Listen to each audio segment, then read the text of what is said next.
वचन में बहुत ही साफ साफ परमेश्वर ने लिखा है कि यहोवा का देखना मनुष्य का सा नहीं है। मनुष्य तो बाहर का रूप देखता है, परंतु यहोवा की दृष्टि कहाँ पर रहती है? मन पर रहती है। कहाँ पर रहती है? मन पर रहती है, मन पर। वो बाहर का रूप नहीं देखता कि आज आप क्या पहन कर आए हैं, आज आपने कितना श्रृंगार किया हुआ है, आज आपने परफ्यूम लगाया है कि नहीं लगाया है, लिपस्टिक लगाई है कि नहीं लगाई है। वो इस चीज को नहीं देखते, उसकी दृष्टि आपके मन पर रहती है, मन पर। आइए एक बार हमारे साथ वाले से कहें, परमेश्वर आपके मन को देखता है। आमीन।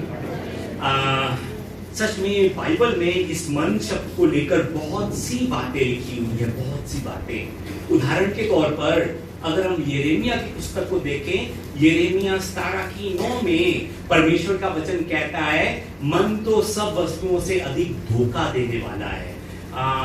और आगे जब हम इसी वचन को 10 नंबर आयत में देखते हैं तो उस वचन में इस तरह से मन के बारे में परमेश्वर कहता है कि मैं यहोवा मन की खोजता और हृदय को जांचता हूं, ताकि प्रत्येक जन को उसकी चाल चलन के अनुसार अर्थात उसके कामों का फल दे सकूं। आमीन। सच में परमेश्वर जो है ना, हमें आशीष हमारे मन को देखते हुए करता है कि हम किस मन से उसके सामने आते हैं, हम किस मन से उसके साथ बैठते हैं, हम किस मन से उससे प्रेम करते हैं। उस चीज को देखते हुए वो हमें फल देता है, वो हमें आशीष देता है। सच में इस समय सब चीजों को भूलकर अपना मन सिर्फ और सिर्फ परमेश्वर के सामने रखने की आपसे गुजारिश करता हूँ। बाइबल हमें बताती है कि परमेश्वर हमारे हृदय और उसके भीतर के विचारों को जानने वाला परमेश्वर है। बाइबल में ये भी बताती है कि एक दिन हमारे हृदय के विचार जो है ना, वो सब प्रकट होंगे। हमारे हृदय में जो कुछ भी छुपा हुआ है, जो कुछ भी हमने रखा हुआ है ना, वो सब का सब प्रकट होगा। हम किस मन के साथ पियानो बजाते हैं, किस मन के साथ हम ड्रम बजाते हैं, किस मन के साथ हम गीत गाते हैं, किस मन के साथ हम गिटार बजाते हैं, किस मन के साथ हम आराधना करते हैं, वो सब का सब एक दिन प्रकट होगा। सच में हम सब जानते हैं कि अगर हमारे शरीर के अंदर कोई बीमारी है तो बाहर से वो बीमारी दिखाई नहीं देती। इसलिए हमें साल में एक बार पूरे अपने शरीर का चेकअप कराना जो है ना, वो बहुत जरूरी होता है, ताकि हम समय अनुसार अगर हमारे शरीर के अंदर कोई बीमारी पल रही है तो उस बीमारी का हम इलाज करवा सके। और वो बीमारी जो बाहर से नहीं दिखाई देती, चेकअप के द्वारा हमें मालूम पड़ जाता है कि हाँ, इसके शरीर में ये तकलीफ चल रही है। हम में से बहुत से लोग अपने शरीर की जांच तो करवाते हैं, लेकिन अपने हृदय की जांच करने पर हम ध्यान नहीं देते ज्यादा। अपने शरीर की चिंता करते हैं, लेकिन अपने हृदय की जांच हम नहीं करते। हम अपने ब्लड प्रेशर, बीपी, हम अपने शुगर, अपने कोलेस्ट्रॉल और दूसरे टेस्ट के रिपोर्टों की चिंता करते हैं कि वो रिपोर्टें कहीं पर खराब ना आ जाएं। लेकिन हमारे मन में क्या चल रहा है, हमारे विचार कैसे हैं, हम मन में क्या सोच रहे हैं, हमारा मन क्या कल्पनाएं कर रहा है, इसके बारे में हम इतनी चिंता नहीं करते। हम इसकी जांच जो है ना, वो नहीं करते। एक्चुअली हमारा असली जीवन जो है ना, वो हमारे हृदय के अंदर चलता है, हमारे मन के अंदर। शायद इसीलिए परमेश्वर का वचन, नीति वचन 4:23 में परमेश्वर इस तरह से लिखकर हमें बताते हैं कि सबसे अधिक अपने मन की रक्षा कर, क्योंकि जीवन का मूल सूत्र वही है। आमीन। वचन में ये नहीं लिखा कि सबसे अधिक अपने धन की रक्षा कर, वचन में ये नहीं लिखा कि सबसे अधिक अपने घर की रक्षा कर, या अपनी नौकरी की सबसे अधिक रक्षा कर, या फिर अपने शरीर की सबसे अधिक रक्षा कर। वचन में ये नहीं लिखा, बल्कि बाइबल हमें क्या कहती है कि सबसे अधिक अपने मन की रक्षा कर, मन की। क्यों? क्योंकि हमारे पूरे जीवन की दिशा जो है ना, वो हमारे हृदय से निकलती है। ध्यान से सुनिए, हमारे पूरे जीवन की दिशा हमारे मन से निकलती है। आप क्या सोचते हैं, कैसा बोलते हैं, आपका लोगों के साथ व्यवहार कैसा है, मुश्किल समय में आप कैसा रिस्पॉन्स करते हैं, इन सब की शुरुआत आपके हृदय से होती है, आपके मन से होती है। यदि आपका मन सही है तो धीरे धीरे आपका जीवन भी सही दिशा में जाना शुरू हो जाता है। लेकिन यदि आपके मन में कड़वाहट भरी हुई है, यदि आपके मन में ईर्ष्या भरी हुई है, यदि आपके मन में निराशा भरी हुई है, या फिर आप दूसरों को अभी भी क्षमा करने के लिए तैयार नहीं है, तो उसका असर आपके पूरे जीवन पर पड़ता है। जो बात कर रहा हूं समझ पा रहे हैं? आज इस वचन को मनन करते हुए परमेश्वर ने मुझे जो आशीष दी, वही आशीषें इस समय वचन के द्वारा आप सबके साथ बांटना चाहता हूं। परमेश्वर ने इस बार पहले समूएल अध्याय 16 की 7 को तैयार करते हुए मुझसे 8 किस्म की बातें की, 8 तरह से मुझे अपने मन की रक्षा करने के लिए कहा। ये वचन इतना कीमती था कि मुझे लगा कि सच में ये वचन हम सबको मालूम होना चाहिए, क्योंकि हमारे जीवन का मूल, हमारा जीवन जो है ना, हमारे हृदय से शुरू होता है।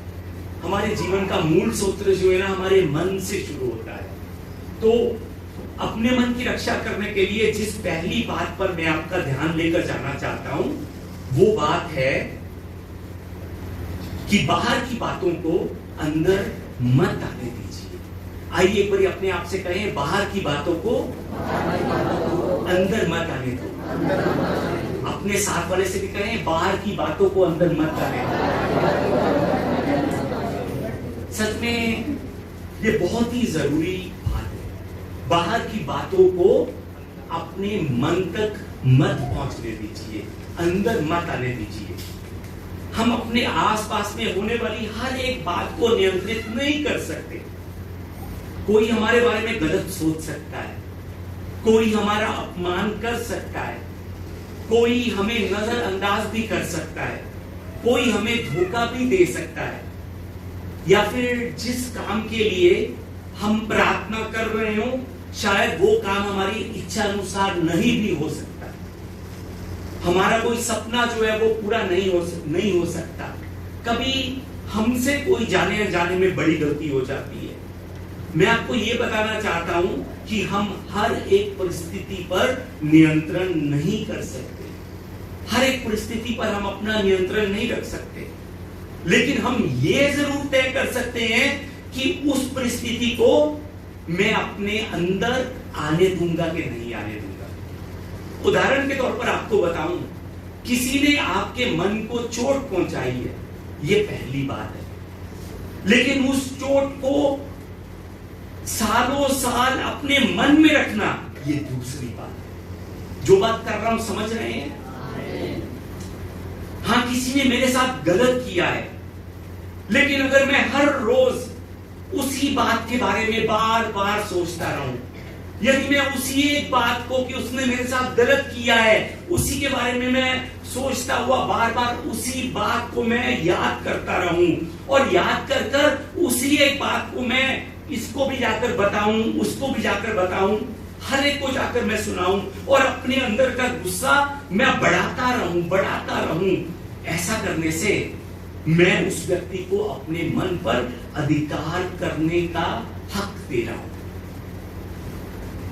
इसलिए परमेश्वर चाहते हैं कि हम सीखें कि जो बाहर हुआ है हम उसे अपने अंदर तक ना आने दें।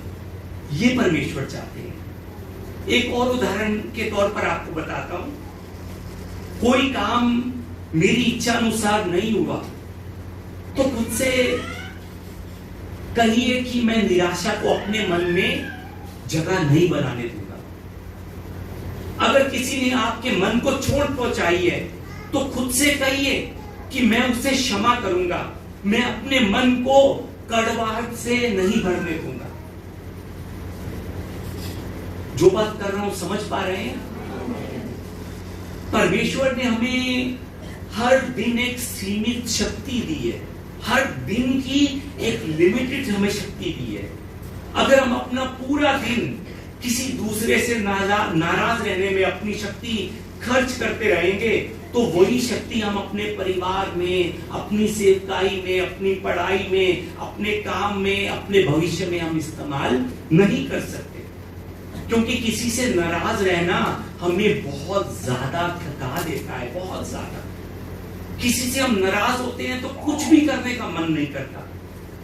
हम बार बार उसके बारे में सोचते हुए गुस्सा करते हैं, हम बार बार पुरानी बातों को याद करते हैं, मन में उसके दूसरे के बारे में सोचते हुए अंदर ही अंदर हम कुड़कुड़ाते रहते हैं, अंदर ही अंदर हम बातचीत करते रहते हैं कि उसने मेरे साथ ऐसा क्यों किया, क्यों उसने मेरे साथ ऐसा किया। मैं आपको बताना चाहता हूं कि ऐसी सोच हमारी शक्ति को खा जाती है, हमारी शक्ति को ऐसी सोच खत्म कर देती है। कभी कभी जिस व्यक्ति से हम नाराज होते हैं ना, वो आराम से सो रहा होता है, लेकिन हम उसकी वजह से पूरी रात जाग रहे होते हैं। इसीलिए क्षमा करना दूसरे व्यक्ति के लिए नहीं, ये क्षमा जो है ना वो हमारे अपने मन को आजाद करती है, अपने मन को। ये जीवन जो है ना बहुत छोटा है, बहुत छोटा, सच में बहुत छोटा है। पलक झपकते ही ये जीवन खत्म हो जाएगा, इतना छोटा जीवन है।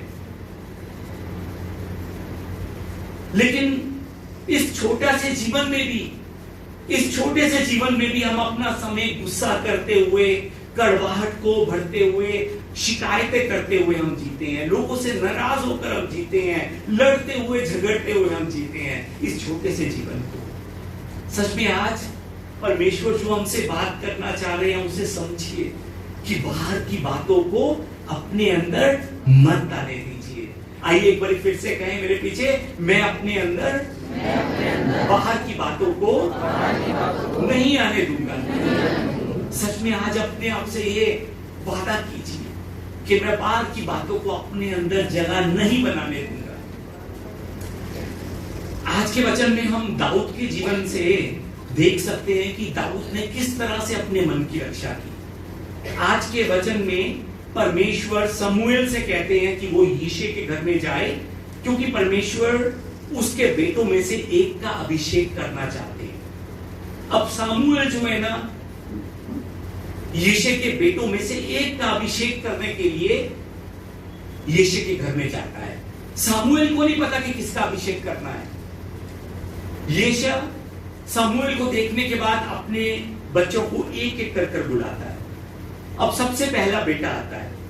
सबसे पहला बेटा बाइबल हमें बताती है कि वो कद में लंबा था और दिखने में बहुत सुंदर था। उस लंबे कद वाले बेटे को, उस सुंदर हैंडसम बेटे को यिशै जो है ना वो समूएल के सामने आके करता है। समूएल भी उस पहले बेटे को देखकर उसे लगता है कि हाँ, सच में जैसा ये है परमेश्वर ने इसे जरूर चुना होगा, यही होगा इजराइल का असली राजा। समूएल को ऐसा लगता है, लेकिन परमेश्वर समूएल से कहते हैं कि ना तो तू इसके रूप को देख, ना इसकी ऊंचाई को देख, क्योंकि यहोवा का देखना मनुष्य सा नहीं है। मनुष्य तो बाहर का रूप देखता है, लेकिन यहोवा की दृष्टि मन पर रहती है। हालेलुया।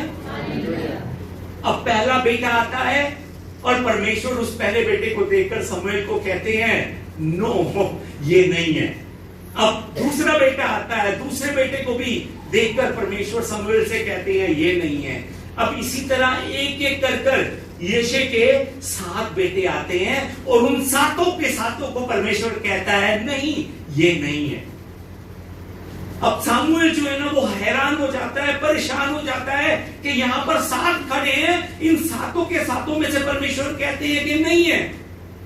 अब समूएल यिशै से पूछता है कि क्या आपका कोई और भी बेटा है? जो 7 खड़े हैं ये नहीं है, क्या कोई और भी बेटा है? समूएल के पूछने पर, ध्यान से सुनिए, समूएल के पूछने पर यिशै ने कहा कि सबसे छोटा एक और बेटा है, वो भेड़ों को चरा रहा है। एक बार सोचकर देखिए कि घर में इजराइल का नबी आया है, भविष्यकर्ता आया है। 7 बेटों को यिशै ने बुलाया, लेकिन दाऊद को बुलाना जरूरी नहीं समझा। मैं आपको यह बताना चाहता हूं कि दाऊद के अपने परिवार ने उसका इनकार किया। दाऊद के अपने परिवार ने उसे उस जगह पर नहीं बुलाया। दाऊद के अपने परिवार ने उसका इनकार किया। उसके परिवार ने इनकार किया। उसके परिवार ने उसे बुलाना जरूरी नहीं समझा, लेकिन परमेश्वर ने उसका इनकार नहीं किया। उस समय दाऊद जो है ना, नाराज होकर कह सकता था कि मैं अब उनके बुलाने पर भी नहीं जाऊंगा। क्यों? क्योंकि उन्होंने मुझे तो बुलाया नहीं, 7 भाइयों को बुला लिया, मुझे नहीं बुलाया, मैं नहीं जाऊंगा वहां पर। दाऊद भी नाराज हो सकता था। वो भी शमूएल के पास आकर शिकायतें लगा सकता था कि शमूएल जी, इन्होंने सच में ये हर बार मेरे साथ ऐसे करते हैं, हर बार ये मुझे भूल जाते हैं, मुझे नहीं बुलाते, ये सब के सब इकट्ठे होकर खुशियां मनाते हैं, पर ये मुझे नहीं बुलाते। मुझे, मेरे पिताजी भी मुझे नहीं पूछते। वो ये कह सकता था। बाहर से दाऊद के मन को दुखाने वाली बहुत सी बातें हो रही थी, लेकिन उसने अपने मन में बाहर की किसी भी बात को अंदर जगह नहीं बनाने दी। शायद इसीलिए परमेश्वर ने दाऊद को चुना। उसके भाइयों के सामने जो खुद को बड़ा समझते थे, परमेश्वर ने उस दाऊद का अभिषेक किया।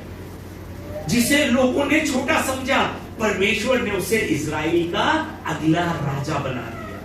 इसीलिए आज पहली बात मैं आपसे यह करना चाहता हूं कि बाहर की बातों को अंदर मत आने दीजिए। बाहर की बातों को अंदर मत आने दीजिए। बाहर की बातों को अंदर मत आने दीजिए। हालेलुया। आइए एक बार फिर से अपने आप से कहें, मैं बाहर की बातों को अपने अंदर नहीं आने दूंगा। सच में यदि आप ऐसा करेंगे तो परमेश्वर आपके द्वारा भी बड़े बड़े कार्य करेगा। हालेलुया। अब दूसरी बात जो मैं आपसे करना चाहता हूं वो ये है कि अपने मन के दरवाजों की रक्षा करो।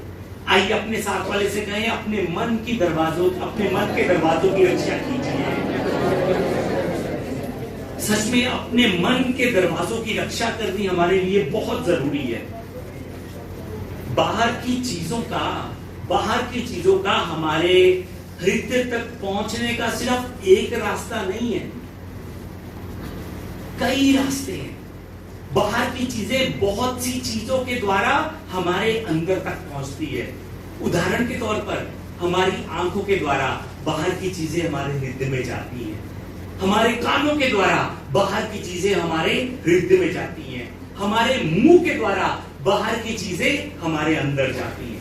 हम क्या देखते हैं, हम क्या सुनते हैं, हम क्या सोचते हैं और हम क्या बोलते हैं, इन सब का हमारे मन पर बहुत बड़ा असर पड़ता है। जैसे कंप्यूटर में जो जानकारी डाली जाती है, जितनी जानकारी डाली जाती है उसी के अनुसार कंप्यूटर काम करता है। वैसे ही जो बातें हम लगातार अपने अंदर लेते हैं ना, वो हमारे सोचने के तरीके को प्रभावित करती है। अगर हम नकारात्मक बातों को सुनते रहेंगे, नकारात्मक बातों को सोचते रहेंगे, तो धीरे धीरे हमारी सोच कैसी हो जाएगी, नकारात्मक होनी शुरू हो जाएगी। अगर हम लगातार दूसरों की बुराइयां सुनते रहेंगे तो हमारे अंदर भी उस दूसरे के बारे में बुरा मन आना शुरू हो जाएगा। यदि हम किसी गलत तस्वीर को देख लेते हैं तो वो तस्वीर हमारे मन में रहने लग जाती है। इसीलिए हमें अपने हृदय के दरवाजों पर पहरा रखना है ताकि कोई भी गलत चीज हमारे मन में ना घुस पाए। इसीलिए परमेश्वर हमसे कहते हैं कि अपने मन के दरवाजों की रक्षा करो। अपने मन के दरवाजों की रक्षा करो। आइए अपने आप से कहें, मैं अपने मन के दरवाजों की रक्षा करूंगा। सच में अपनी आंखों के द्वारा, अपने कानों के द्वारा, अपने मुंह के द्वारा किसी भी गलत चीज को अपने मन में मत आने दीजिए। आप क्या सुनते हैं, क्या सोचते हैं, क्या बोलते हैं, क्या देखते हैं, इसका बहुत बड़ा असर आपके जीवन पर पड़ता है। तीसरी बात, अपनी आंखों की रक्षा कीजिए। आइए साथ वाले से कहें, अपने आंखों की रक्षा करें। सच में हमें अपने आंखों की रक्षा करनी बहुत जरूरी है। हर चीजें जो देखने के लिए उपलब्ध है वो हमारे लिए अच्छी नहीं भी हो सकती है। आज फोन खोलते सारी हजारों फोटोएं, हजारों वीडियो हमारे सामने आ जाती है। फोन को अपने हाथ में पकड़ते समय, उन वीडियो को देखते समय, उन फोटो को देखते समय हमें अपने आप से पूछना है कि इस समय जो मैं देख रहा हूं, क्या ये मेरे मन को परमेश्वर के करीब लेकर जा रही है या मेरे मन को परमेश्वर से दूर कर रही है। इस चीज को हमने सोचकर हर एक वीडियो को देखना है, हर एक फोटो को देखना है। क्या जो कुछ मैं देख रहा हूं, क्या वो मेरे अंदर विश्वास बढ़ा रही है या फिर मुझे विश्वास से भटका रही है? इस चीज को सोचते हुए हमने YouTube के अंदर भी वीडियो को खोलना है। YouTube, सच में शैतान सबसे बड़ा इतिहास YouTube के द्वारा रचा रहा है। कलीसिया में इतिहास रचा रहा है और कलीसिया के लोगों को नहीं पता। याद रखिए, अपने मन की रक्षा करने के लिए बहुत बार हमें अपनी आंखों को नहीं कहना पड़ता है, ना करना पड़ता है कि नहीं, मैं ये नहीं देखूंगा, नहीं, मैंने इसके करीब नहीं जाना है। बहुत बार अपनी आंखों की रक्षा करने के लिए हमें ना करना पड़ता है। जो बात कर रहा हूं समझ पा रहे हैं? आइए अपने आप से फिर एक बार कहें, आज से मैं अपनी आंखों की भी रक्षा करूंगा। चौथी बात मैं आपसे ये करना चाहता हूं आज के वचन के द्वारा कि अपने कानों की रक्षा कीजिए। अपने साथ वाले से कहें, अपने कानों की रक्षा करें, अपने कानों की रक्षा करें। सच में हम इन कानों से क्या सुनते हैं, ये हमारे विश्वास को बढ़ाने के लिए बहुत जरूरी है कि हम अपने कानों से क्या सुन रहे हैं। हर एक की गप्पे सुनना जरूरी नहीं है। हर एक के बीच में बैठकर वो क्या कह रहा है, क्या कह रहा है, ये सुनना जरूरी नहीं है। अपने कानों से सिर्फ वो सुनने के लिए मेहनत कीजिए जो बातें आपको आशीष देती है, जो बातें आपके विश्वास को बढ़ाती हैं, उनको सुनने के लिए मेहनत कीजिए। दूसरी जगहों पर अपने कानों को मत लेकर जाइए।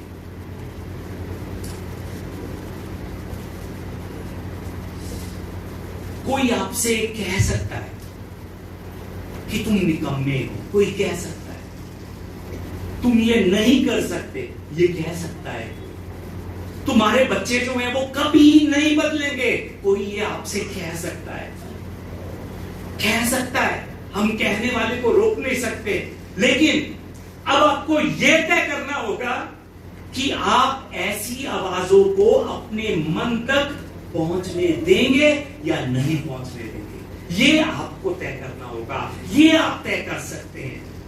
मनुष्य की आवाज से ऊपर परमेश्वर की आवाज है। लोगों की आवाज को सुनने के लिए जोर मत लगाइए, वो मेरे बारे में क्या कह रहा है, उस आवाज को सुनने के लिए जोर मत लगाइए। परमेश्वर की आवाज को सुनने के लिए मेहनत कीजिए। परमेश्वर आप सबसे कहता है कि मैं तेरे साथ हूं। परमेश्वर आप सबसे कहता है मत डर, मैं तुझे संभालूंगा। परमेश्वर आप सबसे कहता है कि जिस काम को मैंने तेरे साथ में रहकर शुरू किया है, मैं उसे अंत तक लेकर जाऊंगा। उस परमेश्वर की आवाज को सुनने के लिए मेहनत कीजिए। उस आशीष की आवाज को अपने अंदर लेकर जाने के लिए मेहनत कीजिए। दूसरे क्या बोल रहे हैं, उनकी बातों पर ध्यान मत दीजिए।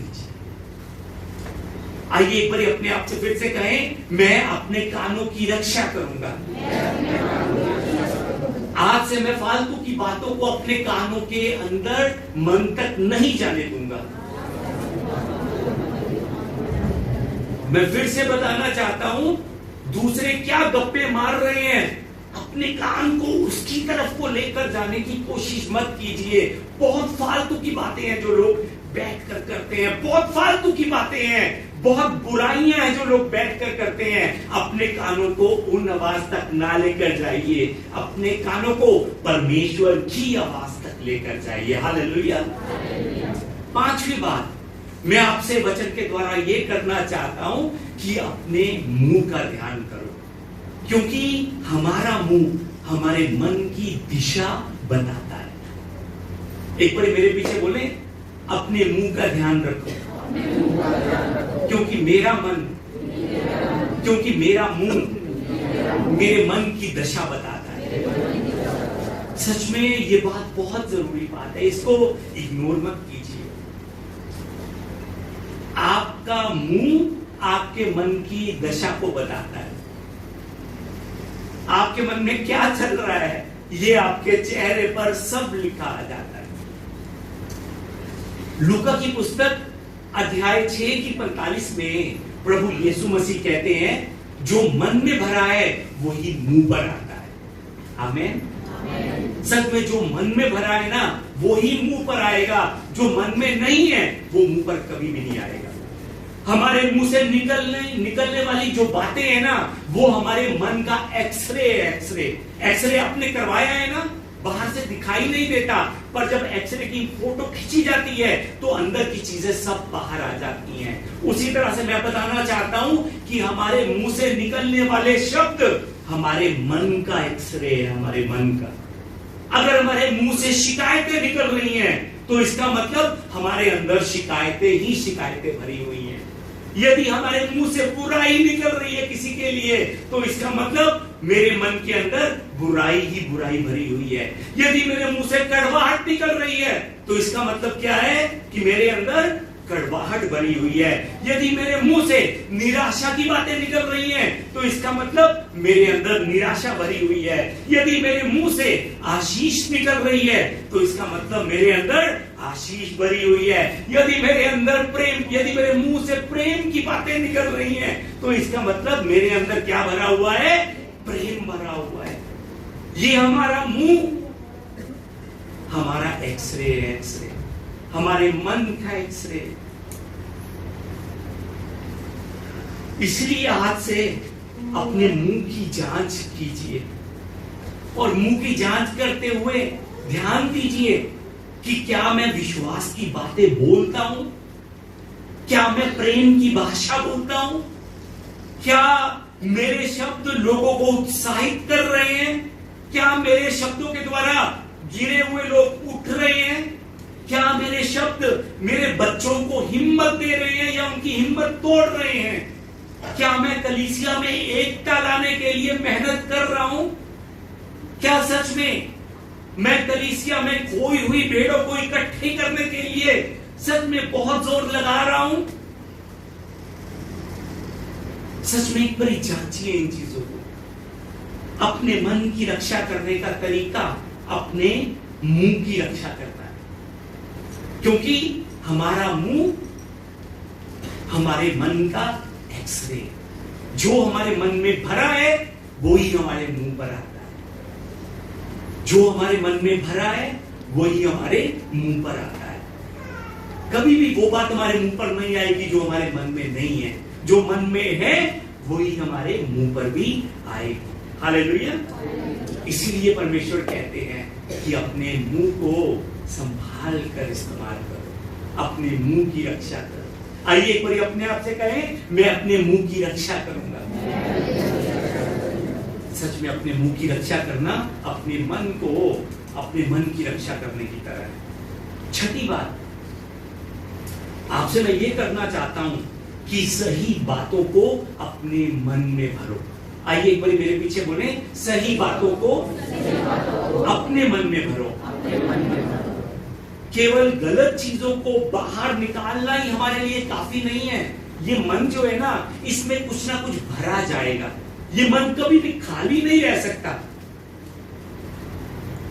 अगर हमने बुरी चीजों को अंदर से खाली करना है तो इस मन को सही चीजों से भी हमने भरना है।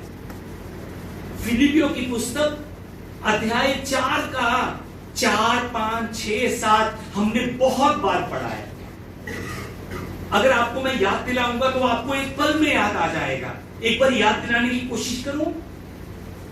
सदा याद आ गया? मैं फिर से कहता हूं, आगे क्या लिखा है? तुम्हारी कोमलता सब मनुष्य पर प्रकट हो, प्रभु निकट है। किसी बात की, हर एक बात प्रार्थना, विनती और निवेदन के द्वारा धन्यवाद के साथ परमेश्वर के सामने उपस्थित की जाए। यहां तक हम सबने बहुत बार सुना है। इसके आगे क्या लिखा है? जो वचन मुझे अच्छा लगता है वो मैं 1000 बार पढ़ता हूं। वो कहता है ये वचन मुझे परमेश्वर ने दिया है, ये मेरा वचन है, मेरा वचन। परमेश्वर ने उससे अगला वचन भी आपके लिए दिया है। किसी को मालूम है आगे क्या लिखा है? जो बातें सत्य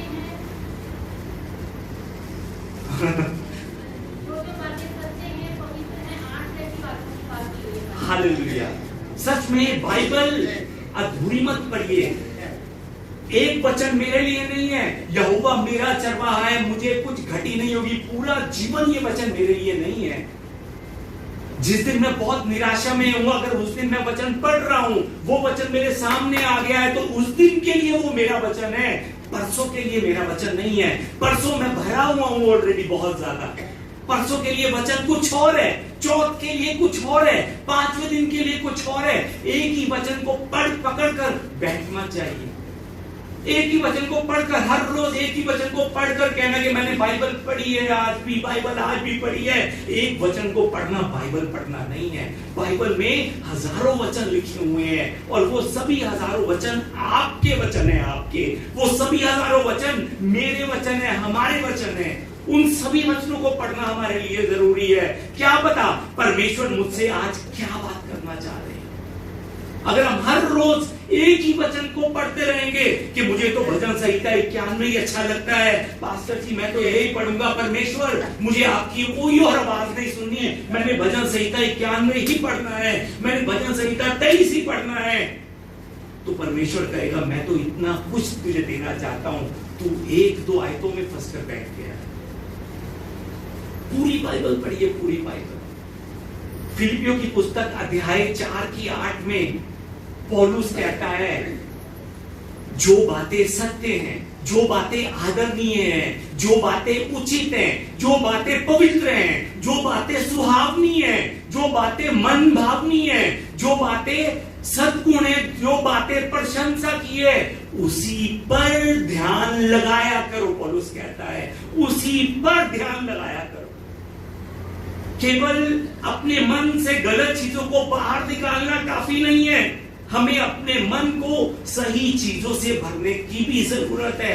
और पौलुस हमें क्या कहता है कि सच्ची बातें, आदरणीय बातें, उचित बातें, पवित्र बातें, सुहावनी बातों पर ध्यान लगाया कीजिए। उन बातों को अपने मन में भरिए। हमें अपने मन को इन बातों से, ऐसी बातों से भरने की जरूरत है। सुबह उठते सारी, आंखें खोलते सारी परमेश्वर की भलाई को याद कीजिए। समस्या की तरफ ध्यान मत दीजिए। आंखें खोलते सारी, ओ आज भी ये मुश्किल है, आज भी वो परेशानियां। सुबह उठते सारी भलाई को याद कीजिए परमेश्वर की, जो उसने आपको नहीं दिया उसकी तरफ सुबह उठते सारी ध्यान मत लेकर जाइए। जो उसने दिया है उसको लेकर उसका धन्यवाद कीजिए। लोग मेरे बारे में क्या सोचेंगे उस पर नहीं, परमेश्वर मेरे बारे में इस समय क्या सोच रहा होगा उन बातों पर ध्यान दीजिए। हालेलुया। याद रखिए, सही बातों को अपने मन में भरना बहुत जरूरी है, हमारे लिए बहुत जरूरी है, बहुत जरूरी है। आइए एक बार अपने आप से कहें, आज से मैं सही बातों को अपने मन में भरूंगा। 7वीं बात, हर रोज अपने मन की जांच कीजिए। हमारे साथ वाले से कहें, हर रोज अपने मन की जांच कीजिए। सच में हम हर रोज दिन में शीशा कितनी बारी देखते हैं पता ही नहीं। बर्तन धोते धोते भी शीशा लगा होगा ना, तो ऐसे ऐसे कर बर्तन हम धोएंगे। झाड़ू लगाते हुए भी अगर हमारा बस चले, शीशा दिखाई देगा तो झाड़ू लगाते लगाते भी हम ऐसे करते रहेंगे। हमें नहीं पता हम दिन में कितनी बारी शीशा देखते हैं। सिर्फ लड़कियां नहीं, लड़के भी, बाल सही होंगे फिर भी शीशे के सामने ऐसे ऐसे करते रहेंगे। हमें नहीं पता हम दिन में कितनी बार शीशा देखते हैं। लेकिन मैं पूछना चाहता हूं, हम दिन में कितनी बार अपने मन की जांच करते हैं? अपने चेहरे की जांच तो हम बहुत बार करते हैं, पर दिन में कितनी बार हम अपने मन की जांच करते हैं? हर रोज रात को खुद से पूछिए, सोने से पहले 10 मिनट लगाकर खुद से पूछिए कि आज मेरे मन में कैसे विचार आए थे। हर रोज रात को खुद से पूछिए कि आज मैं किससे नाराज हुआ था। क्या आज किसी की कोई बात मेरे अंदर तो नहीं बैठ गई? क्या मेरे मन में किसी के लिए आज जलन तो नहीं है, ईर्ष्या तो नहीं है? खुद से पूछिए। रात को सोने से पहले परमेश्वर के पास जाकर अपने मन को परमेश्वर के सामने रखिए।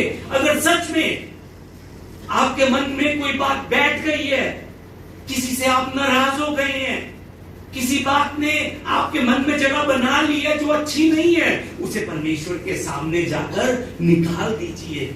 सोने से पहले पहले निकाल दीजिए ताकि सुबह आप अच्छी सेहत में उठ सकें। हालेलुया। परमेश्वर से कहिए कि परमेश्वर जो बातें आपकी नजर में सही नहीं है उन्हें निकालने में मेरी मदद कीजिए।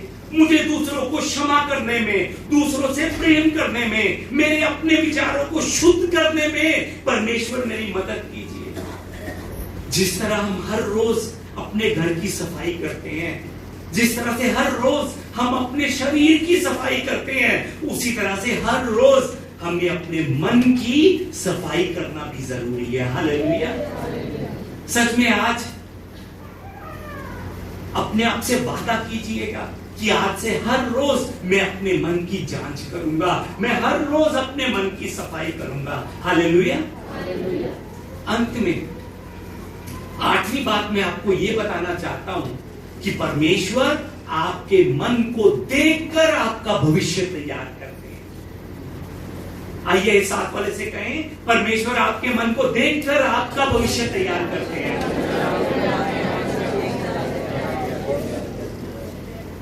दाऊद को उसके अपने परिवार ने नहीं चुना, लेकिन परमेश्वर ने उसे चुना। क्यों? क्योंकि परमेश्वर ने दाऊद का मन देखा था। आज शायद आप पीछे हो दूसरों से, शायद लोगों को आपकी परवाह ना हो, शायद लोग आपको ना देख रहे हो, लोग आप पर शायद ध्यान ना दे रहे हो, शायद आप ये सोच रहे हो कि मेरी बारी कब आएगी, कब मुझे सम्मानित किया जाएगा, कब मुझे आदर मिलेगा। ऐसे इंतजार के समय में आप लोगों को देखकर अपनी आत्मा में कड़वाहट मत भरिए। आप अपना मन सही रखिए, परमेश्वर में विश्वासी योग्य बने रहिए, सही कार्य करते रहिए, परमेश्वर को आदर देते रहिए, क्योंकि जब समय आएगा जिस दरवाजे को कोई इंसान भी नहीं खोल सकता, परमेश्वर वो दरवाजा आपके लिए खोलेंगे जब समय आएगा। और जिन लोगों ने आपको पीछे किया है ना, परमेश्वर समय पूरा होने पर उन्हीं लोगों के सामने आपको आगे लेकर जाएंगे। परमेश्वर को हालात बदलने में समय नहीं लगता। इसीलिए कुछ लोगों के कारण अपने मन को खराब मत होने दीजिए, कुछ लोगों के कारण अपनी आशीषों को मत खोने दीजिए। आज से प्रार्थना करते हुए परमेश्वर से कहिए, परमेश्वर से कहिए कि परमेश्वर मैं अपने मन की रक्षा करूंगा। आज से प्रार्थना करते हुए परमेश्वर से कहिए कि मैं चोट को, दूसरे के लिए जख्मों को अपने अंदर तक में नहीं आने दूंगा। आज प्रार्थना करते हुए परमेश्वर से कहिए कि मैं कड़वाहट को अपने अंदर जड़ नहीं पकड़ने दूंगा। परमेश्वर मैं क्षमा करूंगा, मैं अपनी आंखों और अपने कानों की रक्षा करूंगा, मैं अपने शब्दों की रक्षा करूंगा, मैं अपने मन को परमेश्वर के वचन से भरूंगा। लोग चाहे कुछ भी कहें, जो बोलता है वो बोलता रहे, मैं परमेश्वर के सामने विश्वास योग्य बनकर कार्य करता रहूंगा, मैं परमेश्वर की सेवा करता रहूंगा, क्योंकि आज मेरे परमेश्वर ने मुझे याद दिलाया है कि परमेश्वर मन को देखकर आशीष देने वाला परमेश्वर। आज मेरे परमेश्वर ने मुझे याद दिलवाया है कि मनुष्य तो बाहर का रूप देखता है, लेकिन परमेश्वर मेरे हृदय को देखता है। सच में इस समय आइए हम अपनी आंखों को बंद करें और सच में जिसको लगता है कि ये आज का वचन परमेश्वर ने मेरे लिए दिया था, आज का वचन परमेश्वर मुझे कह रहे थे कि बाहर की बातों को तू अपने अंदर मत आने दे, अपने मन के दरवाजों की रक्षा कर, अपनी आंखों की रक्षा कर, अपने कानों की रक्षा कर, अपने मुंह पर ध्यान दे, क्योंकि तेरा मुंह तेरे मन की दिशा को बताता है।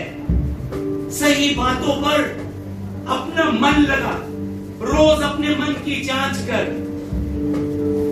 मेरा परमेश्वर मेरे मन को देखकर मुझे आशीष देता है। अगर आज आपको लगता है कि ये वचन परमेश्वर मुझसे कर रहे हैं, तो इस समय सच में अपने मन को परमेश्वर के सामने लेकर आइए। जो घुटने टेककर प्रार्थना करना चाहते हैं, वो आराम से घुटने टेककर प्रार्थना कर सकते हैं। जो कुर्सी पर बैठकर प्रार्थना करना चाहते हैं, वो कुर्सी पर बैठकर प्रार्थना कर सकते हैं। पर इस समय अपने मन को परमेश्वर के सामने खोलते हुए आइए, परमेश्वर के सामने मन को खोल कर आइए। परमेश्वर को कहिए कि परमेश्वर इस समय मैं चाहता हूं कि मेरा ध्यान सिर्फ आपकी ओर हो। इस समय परमेश्वर के सामने जाकर अपनी आंखों को बंद कर अपने मन को जांचिए। यदि आज किसी वजह से आप परमेश्वर से नाराज हैं, या फिर किसी की कही हुई बात आपके अंदर बैठ गई है, तो परमेश्वर से आज कहिए प्रार्थना करते हुए कि परमेश्वर मैं इसे आज आपके हाथों में सौंपता हूं। परमेश्वर आज मेरे मन को शुद्ध कीजिए, आज मेरे मन को नया कीजिए, ताकि आज मैं नई तरह से आपके सामने चल सकूं, मैं आज नई तरह से आपके सामने उठ सकूं। आइए मिलकर हम प्रार्थना करते हुए आगे बढ़े। पिता परमेश्वर प्रभु जी, ओ पिता परमेश्वर